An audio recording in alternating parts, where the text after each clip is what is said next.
Shalom and welcome to 2 Minutes of Torah. This year is entitled The Oslo Accords, Rav Tau, and the Redemption. Back in 95, when the Oslo Accords were signed, Rav Tau, now the Rosh Yeshiva of Har Harbor, but then he was still part of Merkaz Harav before the split in the yeshivot there. So they said, what does this mean in terms of the redemption? This is an unbelievable tragedy.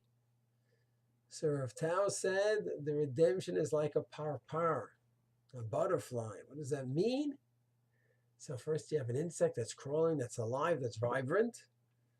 And then all of a sudden it's a cocoon. It's not moving. It's not doing anything. Sounds like it's a step backwards. Then all of a sudden, eventually, this beautiful butterfly emerges. And he says that is the redemption process. We mentioned this idea that that's what the Jews had to learn. Moshe, Zakanim, and the Am all had to learn the redemption process, the first redemption process. They never saw it before. They all needed to learn that it's not just a progression that only gets greater. It can have a step back as well, or several steps back as well.